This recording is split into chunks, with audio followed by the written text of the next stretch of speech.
오늘 본문 말씀은 에베소서 4장 1절로 7절과 11절로 16절입니다. 봉독합니다. 그러므로 주님의 일로 갇힌 몸이 된 내가 여러분에게 권합니다. 하나님께서 여러분을 불러주셨으니 그 불러주신 뜻에 합당하게 살아가십시오.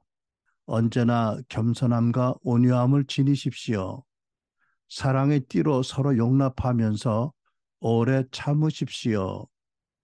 여러분은 성령이 여러분을 평화의 띠로 묶어서 하나가 되게 해주신 것을 힘써 지키십시오. 그러나 하나님께서는 우리 각 사람에게 그리스도께서 나눠주신 선물의 분량을 따라 은혜를 주셨습니다. 그분이 어떤 사람은 사도로, 어떤 사람은 예언자로, 어떤 사람은 복음 전도자로, 또 어떤 사람은 목사와 교사로 삼으셨습니다. 그것은 성도를 준비시켜 봉사 일을 하게 하고 그리스도의 몸을 세우게 하시려는 것입니다. 그러하여 우리 모두가 하나님의 아들을 믿는 일과 아는 일에 하나가 되고 온전한 사람이 되어 그리스도의 충만하심의 경지에까지 이르게 됩니다. 우리는 이 이상 더 어린아이로 있어서는 안 됩니다. 우리는 인간의 속임수나 간교한 술수에 빠져서 온갖 교훈의 풍조에 흔들리거나 이리저리 밀려다니거나 하지 말아야 합니다.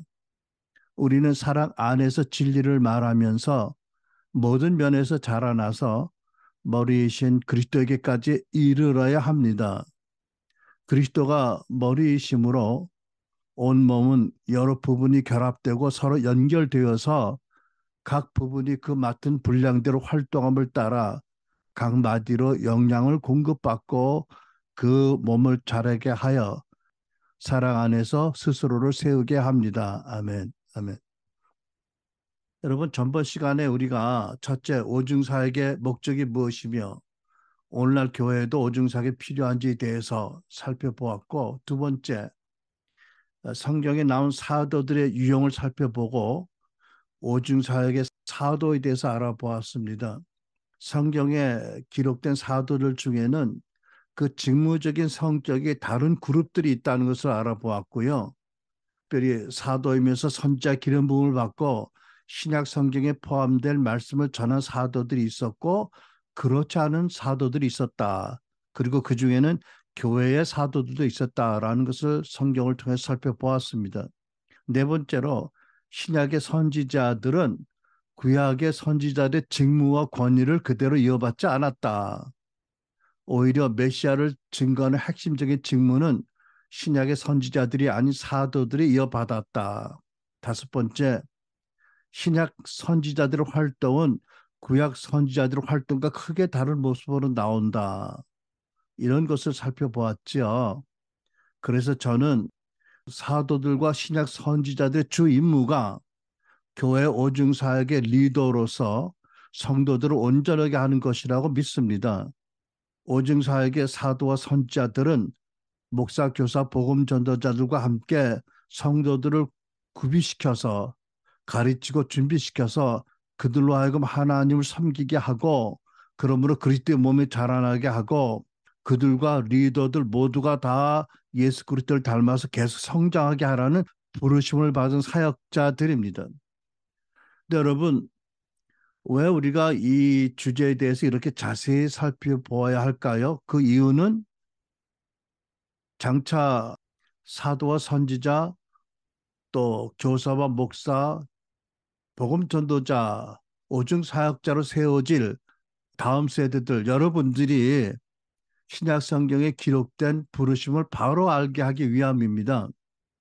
그 중에서 특별히 혼동이 될 수 있는 사도와 선지자라는 호칭이 동일하게 사용이 되어도 성경을 기록한 사도들이나 구약의 선지자들의 직무와 권위를 계승한다는 오해를 갖지 않게 하려는 것입니다.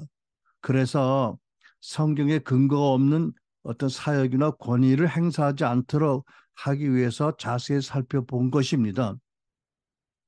여러분들도 장차 사도, 선지자, 교사, 복음 전도자, 목사의 오중 사역에 직임은 다 받지 않게 되더라도 그 직무 가운데 여러분들이 성장해야 될 사람들입니다.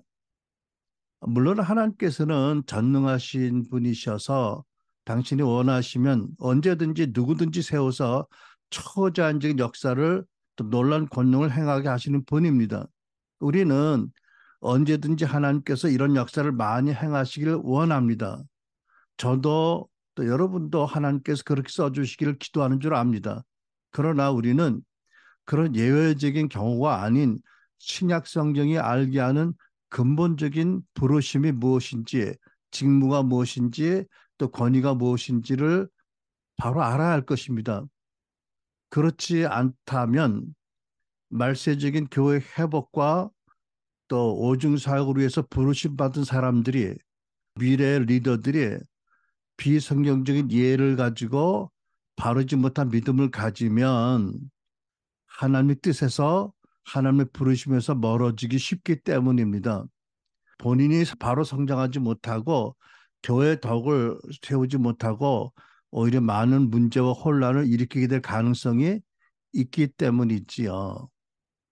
그리고 특별히 사도와 선지자가 성경을 기록한 선지자 기름 부음 받은 사도들이나 또는 구약의 선지자들과 같은 직무를 고집하거나 권위를 주장해서 결국 저들이 성경의 권위와 경쟁하지 않을까라고 의심하는 경계하는 많은 분들에게 우리의 믿음이 무엇이며 우리의 이해가 무엇인지가 알려지기 원하기 때문입니다.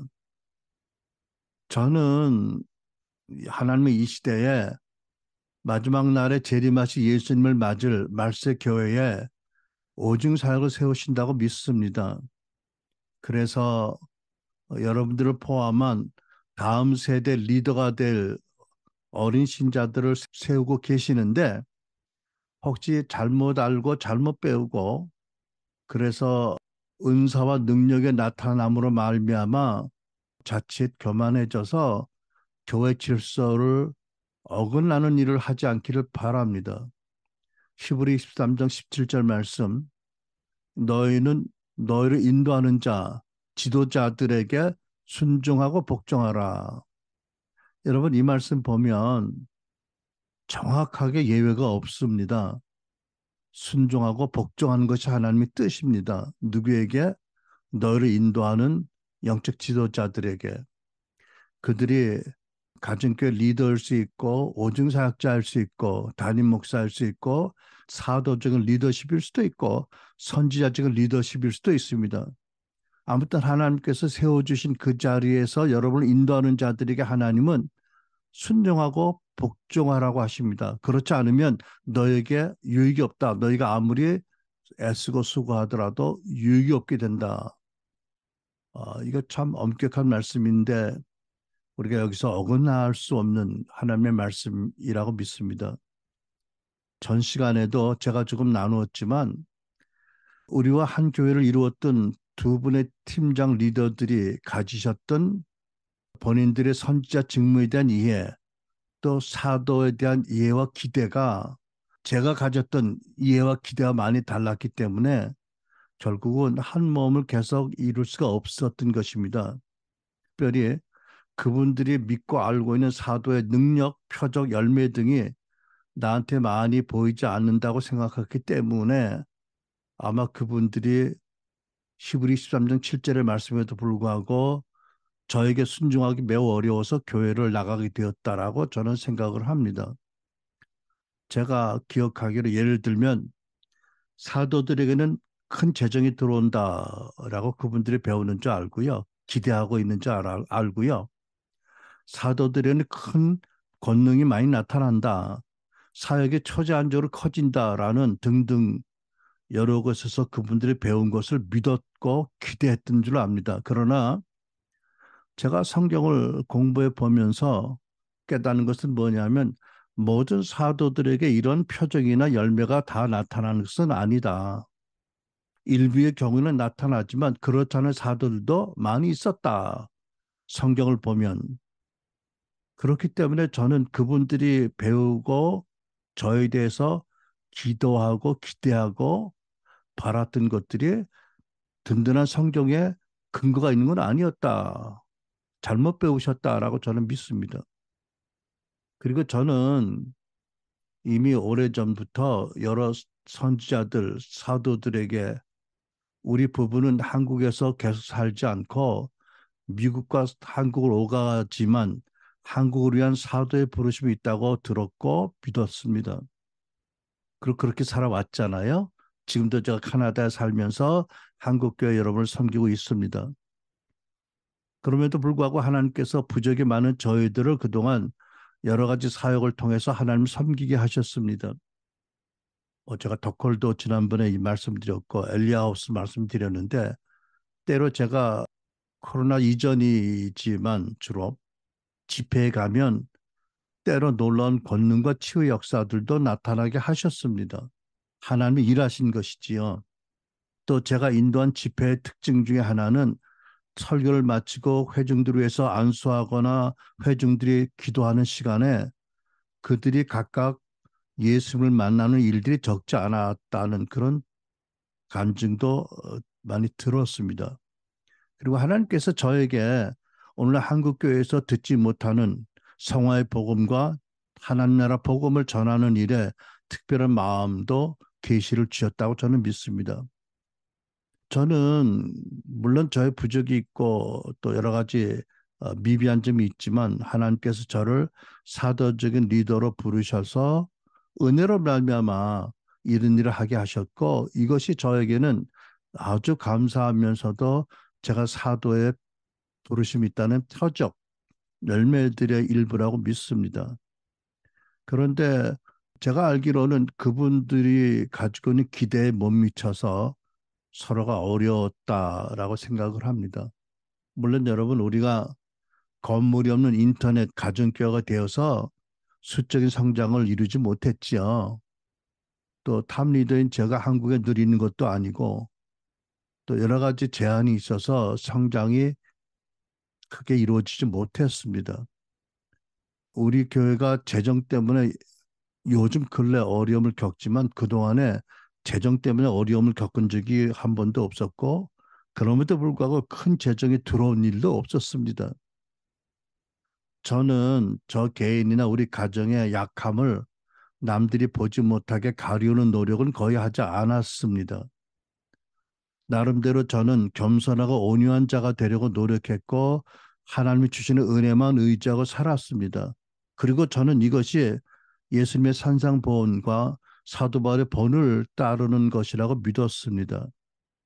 그런데 물론 이런 모습이 많은 목사님들에게서 특별히 유명한 목사님들에게서 여러분들이 보는 모습은 아닌 줄로 압니다. 그러니까 그런 저와 가까이 있으면서 저 이런 모습을 보고 또 사도에 대한 이해와 기대가 달랐던 분들이 저에게 하나님이 주신 사도적인 권위에 순복하는 것이 어려웠던 일로 믿어집니다. 저는 그분들이 교회를 떠남으로 저의 권위에 불복종하는 죄를 더 짓지 않기를 바라고 또 그분들이 교회를 떠남으로써 우리 모두에게 상처가 되었지만 우리가 더불어 장기적인 마인드를 가지고 다시 교회의 기초를 세우는 계기가 된 것도 또한 의미가 적은 일은 아니라고 믿습니다. 물론 그 밖에 저 개인의 어떤 또 각각 그분들의 개인적인 뭐 요인도 있겠지만 뭐 그것을 나누고 싶지는 않고 제가 강조하고 싶은 포인트는 우리가 성경에 기록되어 있고 많은 교회가 행하지 않은 새로운 일을 시작하면서 특별히 하나님 주신 은사적인 직임에 대해서 어떻게 믿는가가 우리 관계에 얼마나 영향을 미치는지 이 점을 강조하고 싶은 것입니다. 그러니까 여러분도 지금 여러분들은 이 오중 사역 가운데 어느 영역에 부르심을 받았는지를 알고 있는지 또 알면서 어떻게 성장하도록 노력하고 있는지 그리고 여러분들이 오중 사역 교회에 대한 어떤 이해가 있고 믿음이 있는지 그리고 여러분들이 현재 가지고 있는 믿음과 이해가 과연 성경적인지를 이 기회에 돌아보기를 바랍니다. 성경을 보면서 저는 사도와 선지자들이 가졌던 두드러진 영적 도덕적인 표지들이 있다고 보았습니다. 먼저 사도 바울의 경우를 보면 당신이 사도라 칭함받기에 감당하지 못할 자라고 써서 자신의 부족을 여과 없이 고백하는 모습을 보여줍니다.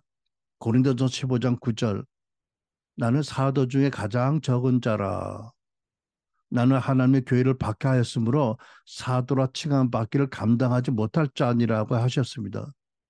여러분 사도 바울께서 우리의 모든 죄를 사하시고 기억도 아니하시는 것을 몰라서 이렇게 고백했나요? 아닙니다. 어쨌든 자기는 참으로 이 사도라는 칭함을 받기에 감당하지 못할 아주 부족한 자다라는 것을 고백한 거지요. 그러면서 반면에 또 사도 바울께서 로마서나 고린도전서, 후서, 갈라디아서를 보면 한결같이 당신이 예수 그리스도의 사도라는 하나님의 부르심 사도 직무의 권위를 강력하게 주장하십니다. 물론 이것은 당신 개인의 영광이나 유익이나 어떤 권위를 존중받기 위해서 하시는 것이 아닙니다. 오직 당신이 전하시는 복음과 말씀과 사역을 지키기 위해서 그렇게 하신 것이지요. 그리고 사도 바울께서는 개인적으로 당신을 따르고 당신의 서신을 읽는 사람들이 당신을 사실 이상으로 크게 생각하지 않도록 또 동시에 그리스도의 능력이 항상 당신에게 머물도록 우정, 당신의 약함을 고백하고 자랑했습니다. 고린도후서 12장 6절로 9절, 10절 보면 만일 내가 자랑하고자 해도 어리석은 사람이 되지는 않을 것입니다. 그 이유는 내가 참말을 할 것이기 때문입니다. 그러나 나는 자랑을 그만두겠습니다. 이는 어느 누구도 나를 보는 것이나 내게 드는 것 이상으로 나를 평가하지 않게 하기 위한 것입니다. 그러나 그분은 내게 말씀하셨습니다. 내 은혜가 내게 족하다. 왜냐하면 능력이 약한 데서 온전해지기 때문이다. 그러므로 나는 내 약한 것들에 대해서 크게 기뻐하며 자랑할 것입니다. 이는 그리스도의 능력이 내게 머물게 하기 위함입니다. 그러므로 나는 그리스도를 위해 약한 것들과 모욕과 궁핍과 핍박과 곤경 가운데 있으면서도 기뻐합니다. 왜냐하면 내가 약할 그때 곧 강하기 때문입니다. 그리고 사도 바울께서는 당신의 사도됨을 나타나는 최우선적인 표지가 능력과 기사가 아니고 모든 참음이라고 말씀하셨습니다. 고린도서 12장 12절 개역성경 나의 사도의 표가 된 것은 내가 너희 가운데서 모든 참음과 표적과 기사와 능력을 행한 것이라. 여러분 순서를 주의해 보세요. 표적 행한 것도 아니고 기사를 행한 것도 아니고 능력 행한 것도 아니고 모든 참음이 내가 사도된 증표다. 첫 번째라고 말씀합니다. 그리고 사도 바울뿐만 아니라 모든 사도들이 복음과 하나님 나라를 위해서 많은 고난과 핍박을 받고 참았을 뿐만 아니라 오히려 그것을 기뻐했고 감사했습니다. 사도행전 5장 41절 사도들은 관원들에게 끌려가서 채찍 맞고 나오면서 사도들은 그 이름을 위하여 그리스도 이름을 위하여 능력받는 일에 합당한 자로 여기심을 기뻐하면서 공회 앞을 떠나니라. 예수 그리스도의 이름을 위해서 채찍 맞고 모욕당하는 것에 합당한 자로 하나님이 우리를 여겨주셨다. 그래서 너무 기뻐한다. 이것이 사도들의 고난과 핍박을 당했을 때의 표적입니다. 오히려 고난과 핍박을 감사했고 기뻐했습니다.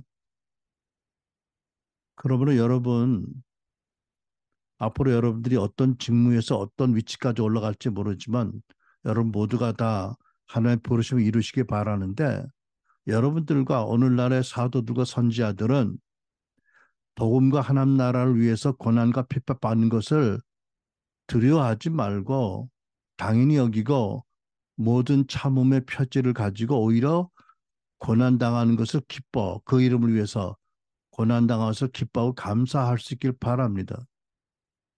그리고 사도 바울께서는 당신을 공격하고 모욕하는 사람들을 그리스도의 마음으로 대합니다. 고린도서 4장 9절 13절 내가 생각건대 하나님이 사도인 우리를 죽이기로 작정된 자 같이 끄트머리에 두셨음에 우리는 세계 곧 천사와 사람에게 구경거리가 되었노라. 11절 바로 이 시각까지 우리가 줄이며 목마르며 헐벗고 매맞으며 정처가 없고 또 수고하여 친히 손으로 일을 하며 모욕을 당한 즉 축복하고 박해를 받은 즉 참고 비방을 받은 즉 권면하니 우리가 지금까지 세상의 더러운 것과 만물의 찢기같이 되었도다. 그러니까 오늘날 또 앞으로 사도될 선지자 될 분들은 또 오증사역자들은 여러모로 오해와 공격을 받더라도 그들을 오히려 위협하지 않고 그들의 모욕과 저주 위협을 당해서 오히려 축복한 바울처럼 예수님 말씀을 따라 용서하고 축복해야 할 것입니다. 혹 사실이라도 그들이 종교 영이다, 가난의 영이다라고 말하는 것은 이런 태도는 아닙니다. 저도 이 시간 생각나는 두 가지 경우가 있는데 한 번은 덕호를 하기 위해서 누군가가 어떤 유명한 목사님의 큰 교회 목사님이 미국 덕홀 비디오를 예배 중에 계속 틀어주고 당신도 그 비디오를 보고 얼마나 감동받았는지를 간증하고 눈물 흘리면서 이런 일이 한국 일어나도록 기도하자고 그래서 찾아갔습니다. 하도 사람들이 찾아가라고 해서. 근데 그분이 누구라고 말 안 하니까 잠깐 얘기할 수 있는데 저한테 하는 말이 당신이 누군데 미국 브랜드를 가져와서 이 거룩하고 좋은 일을 처치려고 하느냐. 내가 당신 죽이려면 얼마 죽일 수 있는데 내가 알아보니까 당신이 깨끗한 사람이어서 내가 그러지 않는다. 쇼크였어요. 쇼크였어요. 아주 존경받는 분입니다. 책도 많이 쓰신 분이고. 아, 물론 사람들이 다 온전하지 않으니까, 완전하지 않으니까 그런 면이 있을 수 있고, 또 얼마나 그런 부흥을 사모했으면 그런 말을 했을까 싶지만, 저로서는 위협당한 것이고, 모욕당한 것이잖아요.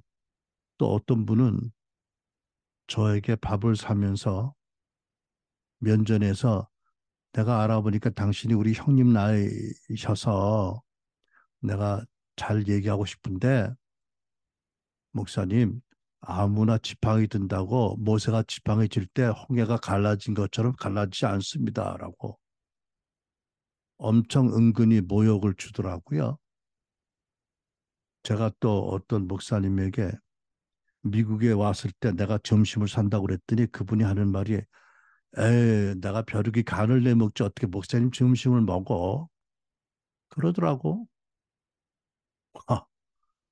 네, 제가 반대의 정신으로 용서하고 축복하기가 쉽지는 않았지만, 네, 그렇게 합니다. 고린도서 11장 9절로 3절의 말씀을 보면 사도 바울은 자원에서 가난한 삶을 살았다고 말씀합니다. 자원에서 뭐 원하면 왜 경제적으로 부유하게 못 살겠습니까? 얼마나 많은 후원자들이 있었을 텐데. 그러나 자원에서 경제적으로 가난하고 소박한 삶을 삶으로써 사도의 특권을 바라는 거짓 사도들과 다른 모습을 보이셨습니다.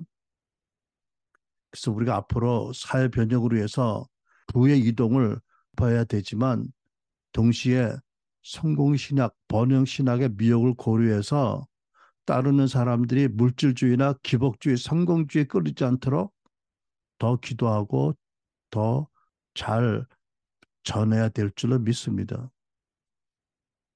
저는 앞으로 하나님의 부르신 가운데 오중 사역자가 될 많은 분들이 사도 바울의 말씀처럼 사람들이 자기를 사실 이상으로 알아주기를 바라지 않고 반대로 사실보다 더 높게 생각하지 않도록 자신의 부족과 약함을 고백할 수 있어야 된다고 믿습니다. 마치 미문에서 안전병 일으킨 아니 하나님의 역사로 일으킨 베드로 요한이 굳이 이것이 자기들이 경건에서도 아니고 자기들 능력으로 된 것이 아니라고 말한 것 같이 또 사도 바울의 말씀처럼 그렇게 되어야 진정한 하나님의 역사에 아름답게 쓰임을 받을 거라고 저는 믿습니다. 이런 것들이 성경에서 우리가 일견에서 보는 성경시대 사도들의 표지와 특징이었습니다. 저는 어느 학교에서 어떤 분들이 어떻게 가르치는지 몰라도 큰 재정이라든지 뭐 큰 권능이라든지 뭐 이런 외적인 것을 강조하는 것에는 저는 부족이 있다라고 저는 믿습니다. 틀렸다라고는 안 하겠습니다. 그러나 성경의 말씀에는 좀 거리가 있는 것이다. 저는 우리 교회 성도 여러분들이 앞으로 우리에게 하나님의 큰 재정을 주시고 많은 기사와 표적이 일어나더라도 이러한 원칙, 표지, 이런 찡 꼭 기억할 수 있기 바랍니다. 저도 마찬가지입니다. 그런데 우리가 성경을 보면 초대교회 성경을 기록한 그 사도들은 그 시대, 동시대 선지자들보다 훨씬 더 큰 권능과 권세를 받은 것을 알게 됩니다. 예를 들면 아나니아 삽비라의 사건입니다. 베드로 사도에게 얼마나 놀라운 권세를 준 것을 알게 합니까? 그런데 신약 성경을 아무리 찾아봐도 신약에 나오는 선지자들에게는 이런 권세와 역사가 나타나지 않습니다. 안타깝지만 선지자 아가보가 로마로 압송당하던 사도 바울에게 전해진 예언을 보아도 정확성이나 권위가 나타나지 않습니다.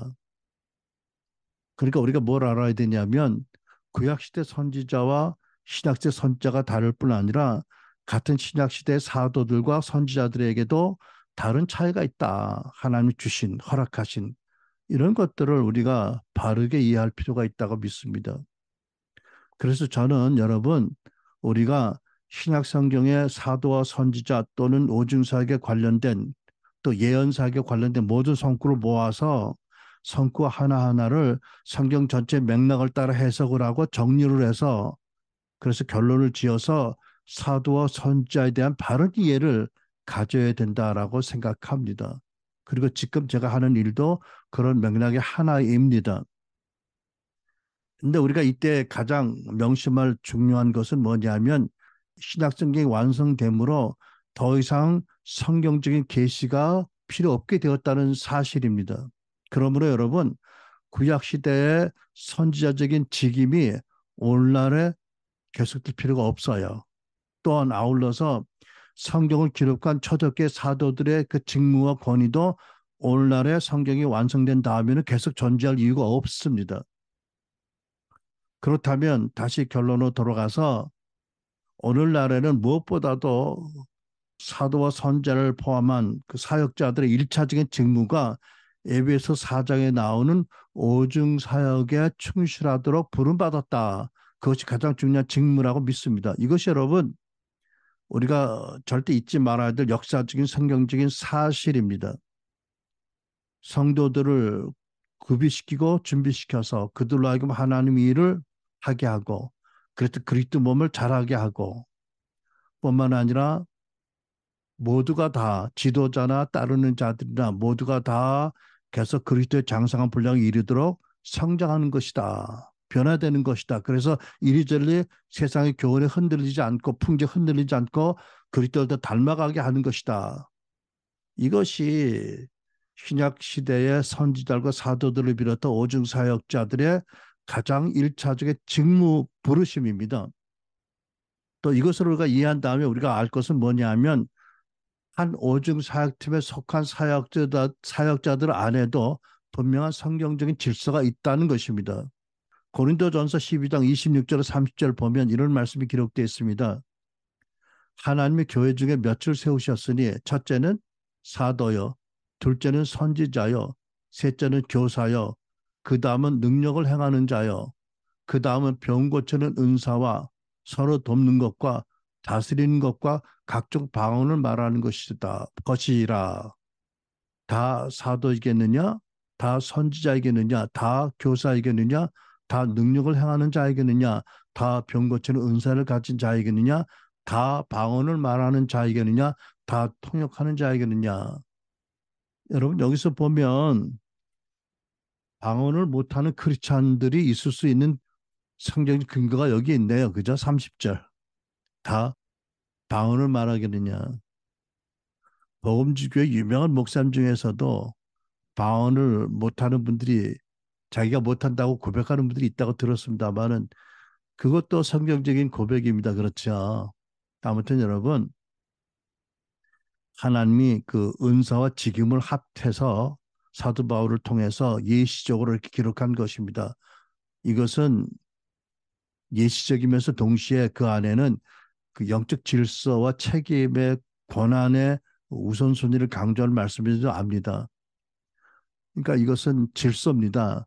근데 그럼에도 불구하고 우리는 세상 풍조를 따르는 사람들이 아니고 하나님의 말씀과 문화와 가치를 따르는 사람들이기 때문에 권위자로 부름받은 사람들, 더 큰 은사를 받은 사람들이 솔선수범해서 자기를 비워서 그렇지 않은 동료 크리스찬들을 남들을 섬기는 마인드를 가져야 됩니다. 이것이 그리스도의 마음이 있잖아요. 그러니까 큰 부르심이 있고 큰 은사를 받은 사람들이 더 솔선해서 그리스도의 마인드를 형제들의 발을 씻어주는 예수의 마인드를 가지고 그것을 가지고 살아야 됩니다. 또 동시에 반면에 선지자들을 비롯한 다른 모든 오중 사역자들은 이 말씀의 정신을 따라서 사도 또는 사도적 리더십의 권위에 자발적으로 전적으로 순복해야 합니다.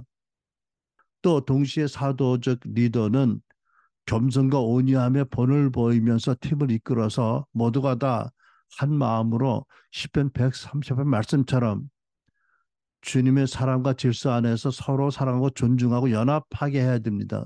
그런 말미암아 보라 형제가 연합하여 동거하면 어찌 그리 선하고 아름다운 거. 머리에 있는 보배로운 기름이 수염 곧 아론의 수염에 흘러서 그 옷깃까지 내림 같고 헐머니 이슬이 시온 산들이 내림 같도다.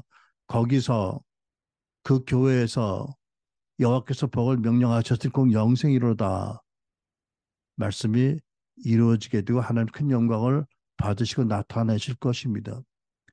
이러한 사랑, 존중, 겸손, 온유함으로 하나가 되는 것이 오징사역팀에게는 너무나 중요한 것입니다. 그러니까 어떻게 보면 우리 한국교회 오징사역이 되어지기 위해서는 많은 치유와 많은 그런 그 변화가 특별히 마음의 관계 변화들이 있어야 된다라고 믿고 우리는 조급해하지 않고 그러나 하나님의 뜻이 여기에 있기 때문에 뜻이 이루어지도록 장기적인 비전을 가지고 인내하며 또 하나님의 인도하심을 따라 한 걸음 한 걸음 나아가게 되기를 축원합니다. 마찬가지 맥락에서 사도 바울이 로마서 12장을 보면 은사를 다루시기 전에 이렇게 교훈을 합니다. 12장 2절로 6절입니다. 너희는 이 세상에 동화되지 말고 개혁성경 너희는 이 세상의 풍조를 따르지 말고 오직 너의 생각을 마음을 새롭게 함으로 변화를 받아 하나님이 그 선하시고 받으실 만하며 완전하신 뜻이 무엇인지 입증하도록 하라. 내게 주신 은혜를 힘입어 너희 가운데 있는 각 사람에게 내가 말하노니 각 사람은 자기가 마땅히 생각할 것보다 더 높이 자기에 대해서 생각하지 말고 하나님께서 각 사람에게 믿음의 분량을 나누어 주신 대로 맑은 정신으로 생각하라. 우리가 한 몸에 많은 지체를 가지고 있되 모든 지체가 같은 직무를 가지고 있지는 아니하니 이와 같이 우리도 여럿이지만 그리스도 안에서 한 몸이요 각 사람이 서로 지체니라. 그런즉 우리에게 주신 은혜를 따라 우리가 다른 선물들을 가지고 있으니 예언이면 우리가 믿음의 분량대로 예언하고 한글 킹제임스입니다. 사도 바울께서는 성령으로 말미암아 로마 10장에 12장에서 은사에 대해서 말씀하기 전에 먼저 전제적인 대원칙을 말씀합니다. 먼저 세상의 풍조를 따르지 말아라. 세상에 동화되지 말아야 된다. 두 번째, 가로 열고 치유받고 가로 닫고 새롭게 변화된 마음을 갖고 맑은 정신으로 생각하라고 권면합니다. 2절, 생각을 새롭게 함으로 변화를 받아. 개혁성경에는 너의 마음을 새롭게 하심으로 변화를 받으라고 하셨죠. 3절, 그래서 각 사람은 자기가 마땅히 생각할 것보다 더 높이 자기에 대해서 생각하지 말고 맑은 정신으로 생각하라. 물론 동시에 마땅히 생각할 것보다 더 낮게 자기에 대해 생각하지 말라는 말씀도 여기에 함축된 뜻입니다. 그렇죠? 세리요한이 선포한 것처럼 높은 것은 낮아지고 낮은 것은 더 낮아야 됩니다. 특별히 무엇에 대해서 자기 자신에 대해서 자기 자신을 지나치게 높이 생각하지도 말고 지나치게 낮게 생각하지도 말고 마음의 변화를 받아 맑은 정신으로 바로 분별하라.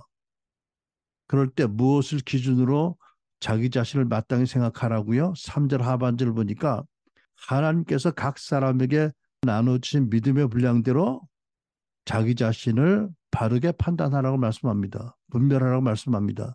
믿음의 분량이요. 여러분 우리가 하나님이 주신 믿음의 분량이 다른 분량이 있잖아. 그죠?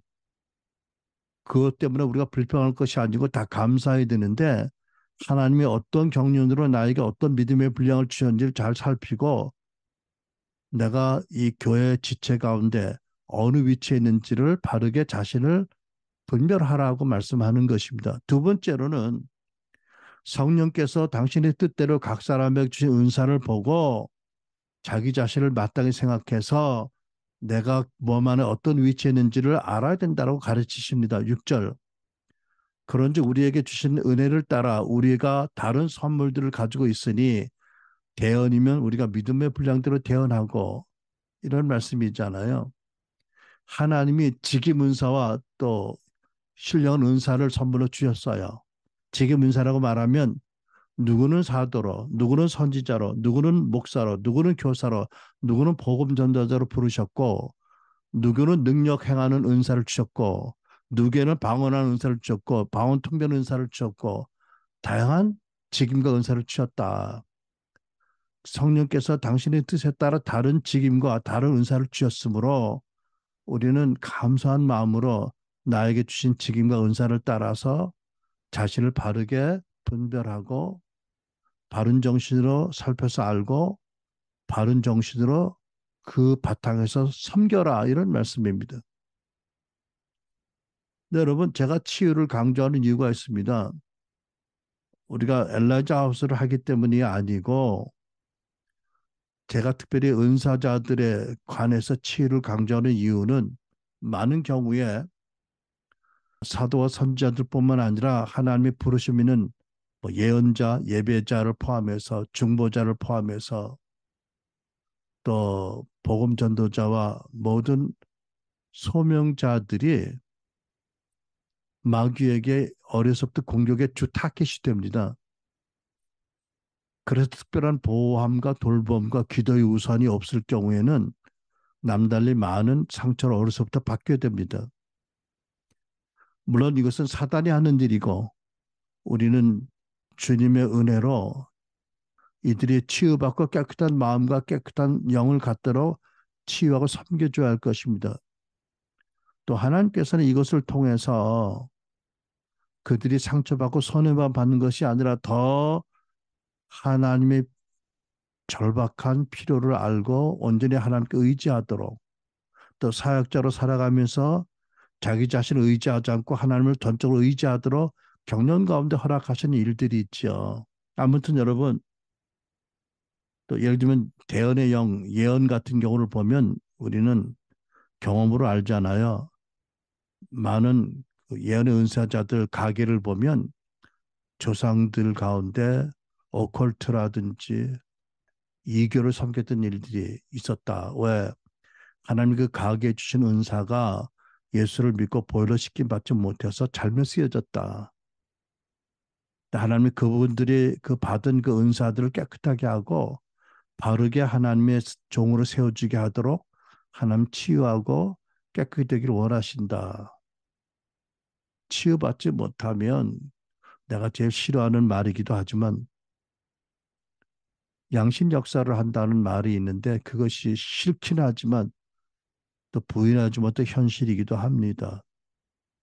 저는 그래서 오늘날 교회에 하나님의 말씀 운동과 기도 운동이 일어났고 그 다음에 이제는 은사들의 회복될 운동이 있고 그리고 나서 많은 사람들을 엘리하우스로 보내실 줄을 믿습니다. 왜? 하나님 음성을 잘 듣고 또 교제를 깊이 하고 또 하나님 음성을 듣고 초대교회 성도들 같이 하나님의 놀라운 쓰임 받기를 원하는데 마음에 치유받지 못한 상처들이 많이 있거나 영의 더러움이 있으면 그것이 씻김 받아야 되고 회복돼야 되기 때문에 하나님 앞으로 더 많은 이들을 엘리하우스에 보내셔서 그들이 치유받고 속사람이 강건해지고 깨끗한 마음과 영을 받도록 하게 하신다라고 믿습니다. 그리고 6절 하반절을 보면 선지자와 또는 예언 은사자들은 믿음의 분량대로 예언하라고 명령하십니다. 여러분, 저는 좀 안타깝지만 코로나가 콜빅이 시작되면서 많은 예언들이 있었는데 대부분의 예언들이 정확하지 않았던 것을 기억합니다. 물론 그렇다고 그런 예언의 의미가 전혀 없다라고 말하지 않지만 그런 가운데 하나님의 은혜가 있지만 그들의 예언이 이루어지지 않아서 일부에게 시험이 됐다면 그 이유는 뭐라고요? 믿음의 분량대로 예언한 것이 아니었다. 그 원인이 하나라고 믿습니다. 또 제가 트럼프 대통령을 좋아한다 안 좋아한다는 차원이 아니고 요즘 다음 대선에 트럼프의 인기가 현재 대통령보다 더 커서 그 대책을 마련하는 움직임들이 많다고 했는데 지난번 대선의 결과를 두고 많은 예언자들이 예언했잖아요. 틀렸어요.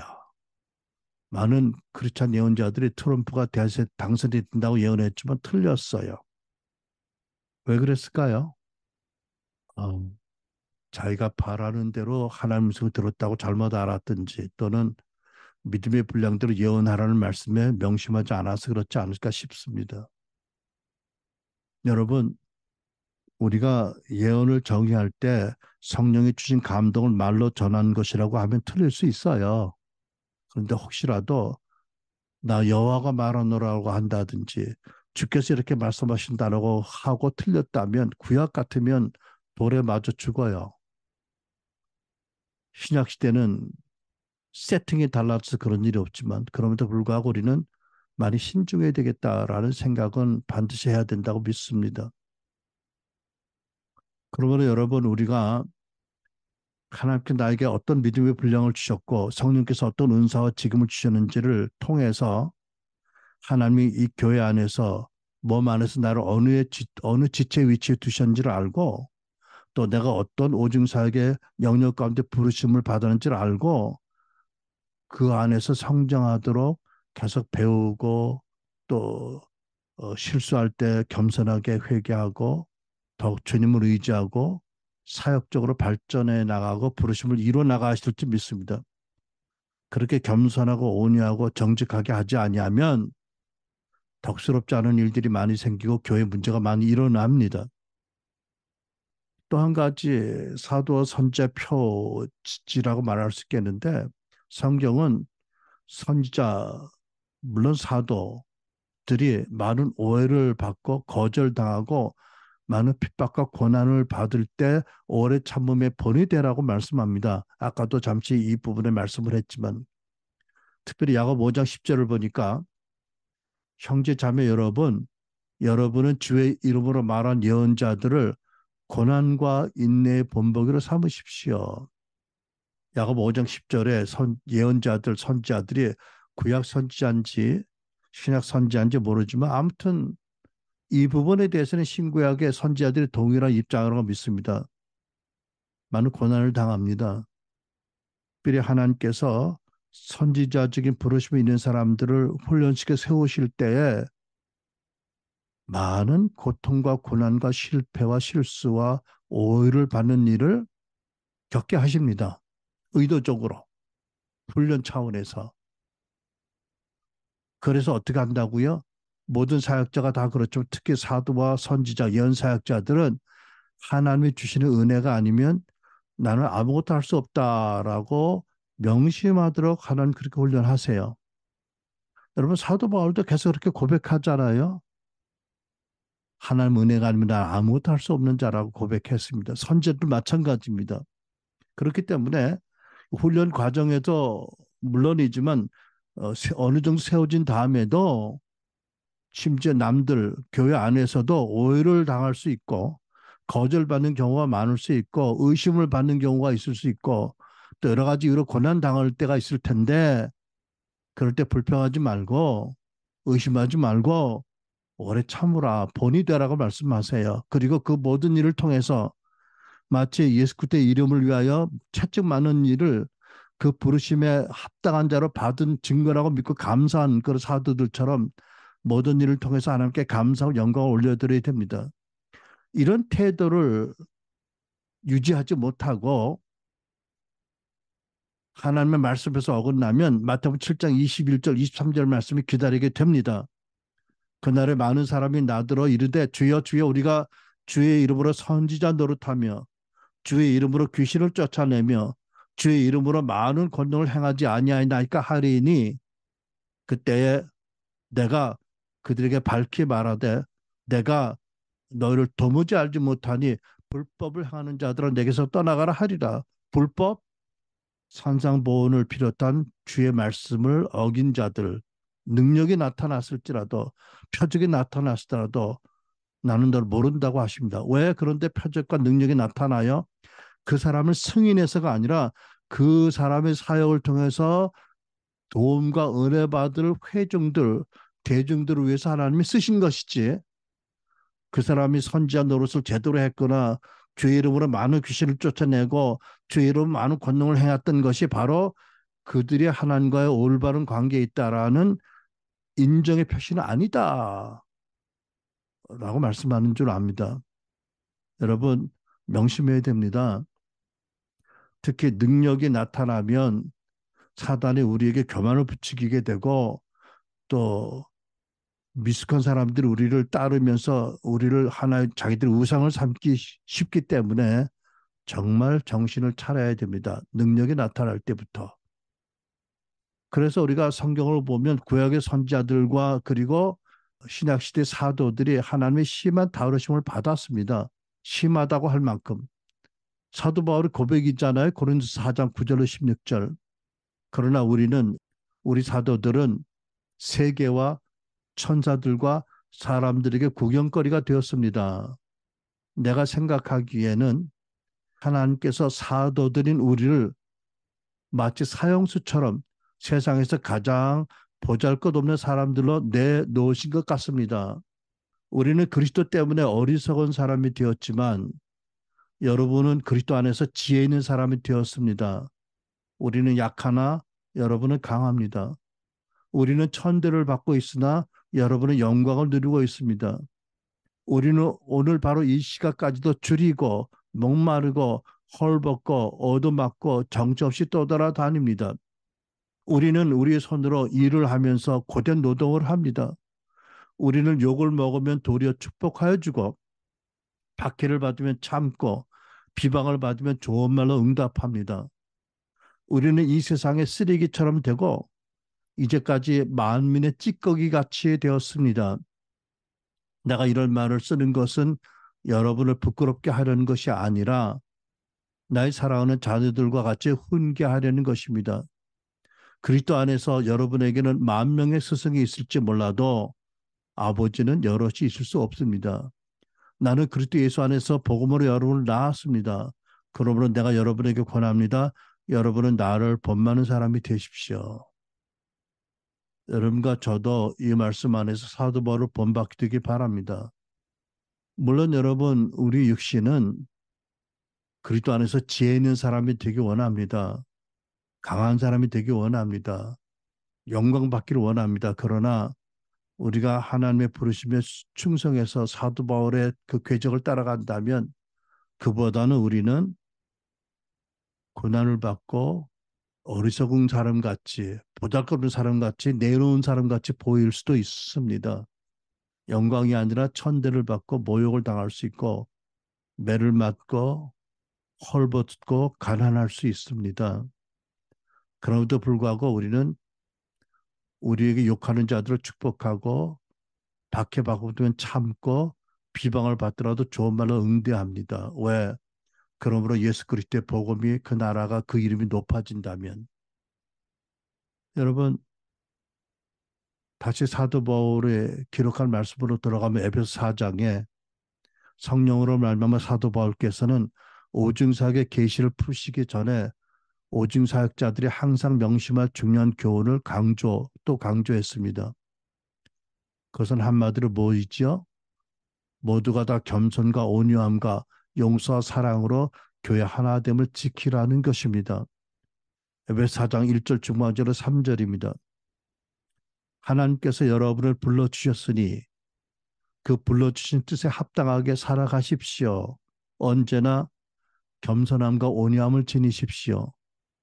사랑으로 서로 용납하면서 오래 참으십시오. 여러분은 성령이 여러분을 평화의 띠로 묶어서 하나가 되게 하신 것을 힘써 지키십시오. 이것이 오증사역에 세워질 기초적인 문화, 교회 토대, 토양입니다. 왜냐하면 여러분, 오증사역자들은 한 성령으로부터 받지만 조금씩 다른 기름 부음을 받습니다. 그리고 근본적으로 각각 개인으로 그들이 가지는 관심의 일차적 영역이 다 다릅니다. 복음 전도자는 영혼 구원에, 목사는 성도들의 돌봄에, 사도는 말씀을 전하고 잘못된 것을 지적하는 일에 각각 이렇게 일차적인 관심의 영역이 다르고 조금씩 다른 기름 부음을 받습니다. 그러니까 자칫 개인의 사역적인 욕구라든지 육신의 기질을 죽이지 못하면 오래가면 불화와 불일치가 일어날 수가 있습니다. 그래서 오중 사역자들은 이러한 말씀을 명심하고 항상 자기를 의지하지 않고 성령을 의지하면서 자기 내면의 욕구를 다스리고 더 나가서 육신의 십자가 못 받고 그래서 의지적으로 온유하고 겸손함을 가지고 성령이 하나 되게 부르신 것을 하나 되게 하신 것을 힘써 지키도록 노력해야 합니다. 어떻게? 양보하고 용서하고 축복함으로. 그러니까 예를 들면 선지자는 어떤 예언사역자가 어떤 신비한 체험을 했다 하더라도 하나님께서 성령께서 평화의 띠로 묶어서 하나 되게 하신 것을 힘써 지키도록 교환에 세운 질서를 혹 사도적인 리더십이 자기가 보기에 부족하더라도 너희를 인도하는 자에게 순종하고 복종하라는 말씀에 복종해서 하나됨으로 해서 절대 양보하고 자기를 내려놓아야 됩니다. 그렇지 않으면 오중 사역이 제대로 일어나지 못하고 중간에 꺾여지게 됩니다. 여러분, 역사적으로 왜 훌륭한 교회 종들이 에베소 사장의 오중 사역을 교회 시도하지 않았을까요? 여러 가지 이유가 있겠지만 이런 성숙됨이 이전 교회에 부족했기 때문이 그 이유가 하나가 아닌가 믿습니다. 오늘날도 우리가 에베소 4장 이 말씀을 하나님의 말씀으로 믿습니다. 우리 교회 오중 사역을 세우는데 많은 세월이 걸릴 겁니다. 아마 순환교회 오중 사역의 토대가 세워지려면 앞으로 10년, 15년이 걸릴 수도 모릅니다. 당연히 제가 은퇴한 다음에 다음 리더에 의해서 또 여러분의 협력으로 이루어지겠지요. 그러나 이제 기초를 세울 때부터 성경 말씀을 바로 깨닫고 배우고 믿어서 하나님 기뻐하시는 오중 사역이 세워지도록 하나님 기뻐하는 교회들이 많이 세워지도록 여러분이 하나님을 경외하는 마음으로 말씀을 잘 살피고 배우고 헌신해서 기도해서 이루어 나가기를 바랍니다. 물론 그 안에는 여러분들이 장차 사도로 부름 받았는지 선지자로 부름 받았는지 복음 전도자로 부름 받았는지 예배자 선지자로 부름 받았는지 말씀을 가르치는 교사와 또 목양자 목사로 부름 받았는지 모르지만 여러분들이 부름받은 그 영역에서 예수를 닮아가도록 계속 배우고 성장하고 도전하고 실패하고 낙심하지 않고 나아가는 일이 함께 나아가야 될 줄로 믿습니다. 그래서 우리 부르심을 이루고 우리가 다 예수 그리스도를 닮아 성숙하고 흔들림 없이 주님이 주시는 역할을 잘 감당해서 서로가 축복이 되고 영향을 나누며 함께 세워지는 여러분과 내가 앞으로 우리 순환교회가 되시기를 주의 이름으로 축원합니다. 기도하시겠습니다. 할렐루야 여러분, 전주에도 들었고 오늘도 들었고 앞으로도 들으실 겁니다. 저부터도 이런 말씀을 보면서 얼마나 부족하고 부족했는지를 깨닫습니다. 그러나 이것이 하나님의 교회에 대한 꿈이시기 때문에 특별히 예수님이 다시 오실 때 주님의 재림을 준비하는 교회에 대한 하나님의 꿈이 여기 담겨져 있다고 믿어서 하나님이 열심히 비록 더디 되더라도 반드시 이루어질 걸 믿고 저 여러분이 이 부르심 안에서 견고하게 세워지고 오래 인내하며 이루도록 헌신할 수 있기를 축원합니다. 우리 다 같이 통성으로 기도하겠습니다. 여러분 뭐라고 기도하겠습니까? 우리 예배와 함께 계시는 주님 앞에 또 예배를 바라보시는 하나님 아버지에게 여러분 마음의 기도를 정직하게 또 믿음을 올려드리시기 바랍니다. 우리 통성으로 우리 다 같이 오직 하나님 앞에 있는 나의 현재 위치를 기억하면서 보혈을 통해서 또 말씀 안에서 또 예수 이름으로 우리를 만나시는 아버지 앞에 간절히 여러분이 기도드리시기 바랍니다.